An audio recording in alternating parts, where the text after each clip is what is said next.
Hello guys, this is Ankur Kaushik and you are welcome our channel UPSC accessible. आज हम बात करने वाले हैं how to read standard books for UPSC exam. अगर आप यूपीएससी एग्जाम की तैयारी कर रहे हैं, ठीक है, तो आपको कुछ स्टैंडर्ड बुक्स पढ़नी होती हैं। लेकिन मार्केट में बहुत सारी स्टैंडर्ड बुक्स हैं और एक ही सब्जेक्ट के लिए कई सारी स्टैंडर्ड बुक्स रिकमेंड की जाती हैं। क्या वो सारी की सारी आप पढ़ सकते हैं? नहीं पढ़ सकते, और पढ़ भी लिया तो उनको याद कैसे रखेंगे? ठीक है, तो उसको पढ़ने का एक तरीका होता है। ठीक है, सभी स्टैंडर्ड बुक्स पूरी की पूरी नहीं, कवर टू कवर नहीं पढ़ी जाती। चलिए, जब हम यूपीएससी की तैयारी स्टार्ट करते हैं तो आपको बोला जाता है सबसे पहले एनसीईआरटीज पढ़िए, पीवाईक्यूज पढ़िए, करंट अफेयर्स पढ़िए, ये ऑप्शनल के ये सब बोला जाता है आपको। लेकिन कुछ चीजें ऐसी हैं जो एनसीईआरटी से कवर नहीं होती। कुछ सब्जेक्ट्स ऐसे हैं, ठीक है, जिनमें आपको स्टैंडर्ड बुक्स की हेल्प लेनी पड़ती है थोड़ी बहुत। लेकिन अब कहने का मतलब ये, मान लो सपोज कि मैं पॉलिटी की बात करता हूँ। पॉलिटी की बात में लेट्स से आजकल बहुत ज़्यादा नाम चल रहा है, मैं किसी का कोई प्रमोशन नहीं कर रहा हूँ, लेकिन लक्ष्मीकांत जो है, हम लक्ष्मीकांत पॉलिटी में, ठीक है, एनसीईआरटी हमने पढ़ ली, हमारे बेसिक्स क्लियर होते हैं। लेकिन एग्जाम उससे नहीं निकलने वाला, उसके लिए हमें कुछ पढ़ना पड़ेगा। तो एम लक्ष्मीकांत पढ़ेंगे, लेकिन एम लक्ष्मीकांत की कुछ लिमिटेशंस हैं।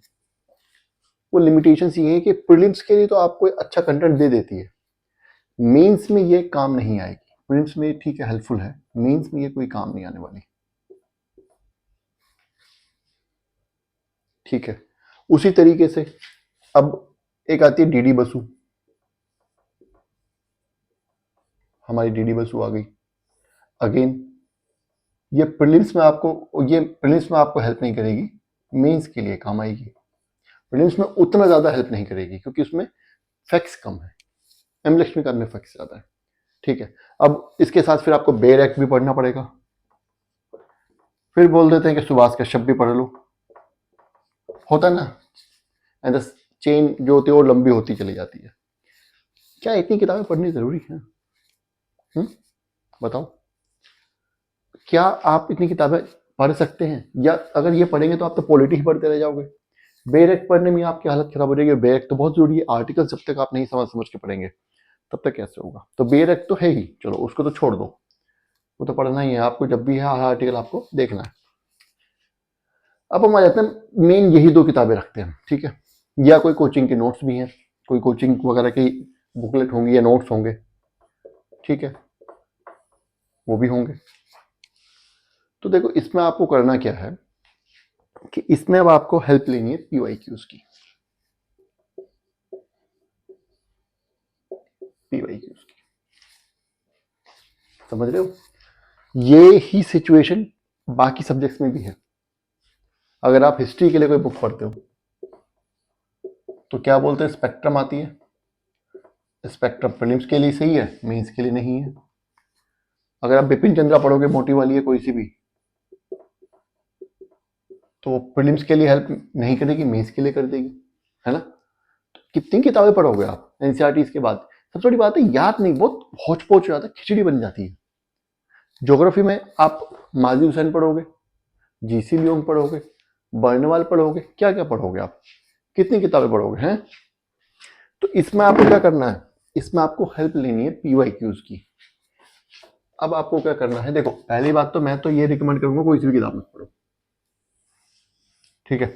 अगर आपको कोई कोचिंग के नोट्स मिल जाते हैं अच्छे, प्रीलिम्स और मेंस से कंबाइंड, तो उनको पढ़ो, छोटे छोटे हों, एनसीईआरटी आपने पढ़ रखी है, वो नोट्स पढ़ो, अगर अच्छे रिलायबल होने चाहिए, लेकिन ठीक है।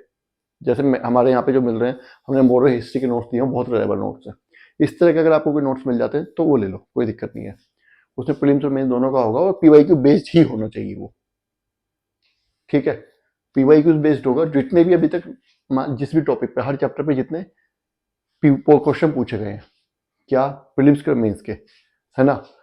मान लीजिए नेशनल मूवमेंट है, नेशनल मूवमेंट में जितने आज तक क्वेश्चन पूछे गए हैं, जितने भी डायमेंशंस है, वो सब कवर करके दे दिए उसके नोट्स बना करके, तो वो आपको हेल्प कर जाएगा। बाकी तो आप खुद समझदार हैं, एनसीईआरटी पढ़ेंगे, थोड़ी बहुत नॉलेज तो आपको हो ही जाएगी, ठीक है। न्यूज़पेपर भी डेली पढ़ेंगे आप तो। अगर आपको काम खुद से करना है तो देखो क्या करना है आपको। सपोज कीजिए आप कोई टॉपिक कर रहे हैं, आप फंडामेंटल राइट्स कर रहे हैं, पॉलिटी का एग्जाम्पल लेते हैं फिलहाल। तो फंडामेंटल राइट्स पे जितने प्रीलिम्स के क्वेश्चन है वो एक जगह पढ़ लीजिए, ठीक है।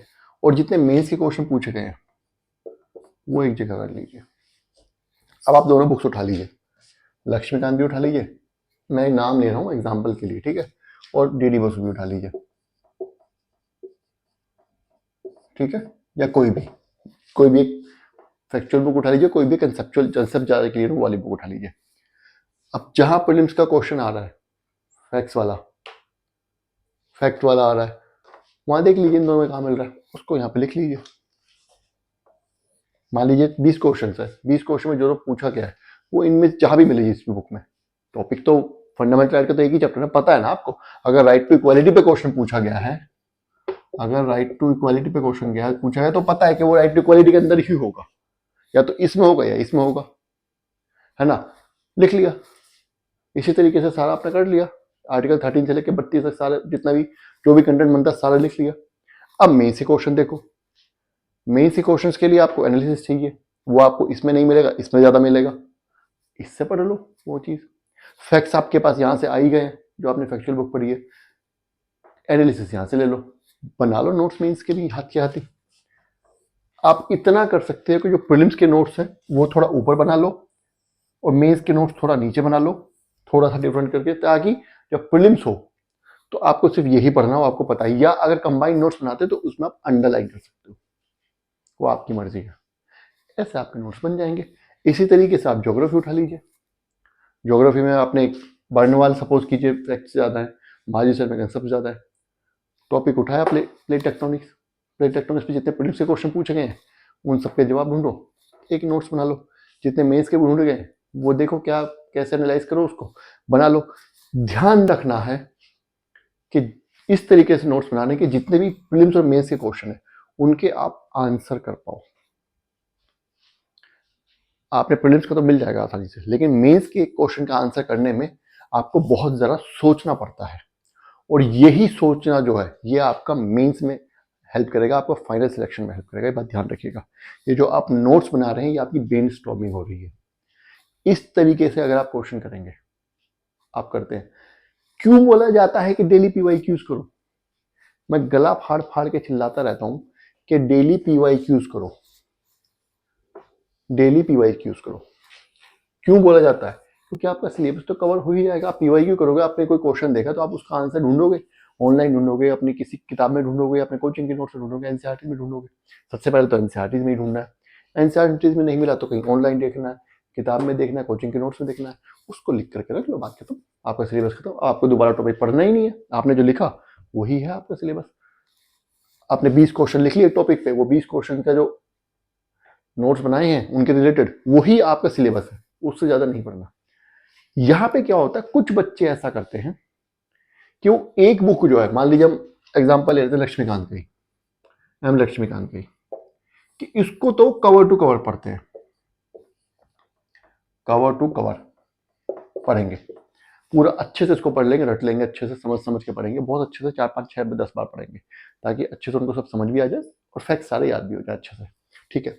बाकी फिर जब वो उनको जरूरत पड़ती है, जहां पे मान लीजिए, क्योंकि देखो प्रीलिम्स में तो जरूरत नहीं पड़ने वाली, ये तो फॉर श्योर है, ऐसी कोई अगर आप फैक्चुअल बुक पढ़ोगे तो, ठीक है, मीन्स में जरूरत पड़ेगी।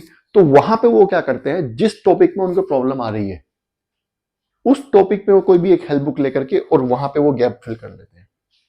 ये भी एक अच्छा तरीका है, इस तरीके से भी आप कर सकते हैं, ठीक है। तो करना आपको है, ठीक है, मेहनत करनी पड़ेगी, बिना मेहनत करे नहीं होगा, पीवाईक्यूज के बिना नहीं होगा, बात ध्यान रख लेना। कितनी भी टेस्ट सीरीज कर लेना, मॉक टेस्ट लगा लेना, कुछ भी वो जरूरी है, लेकिन अपनी जगह, बिना पीवाईक्यूज के नहीं हो पाएगा। तो at the end of the day पढ़ो और डेली पढ़ो, ठीक है, अपने आप हो जाएगा। तो वीडियो यही खत्म करते हैं।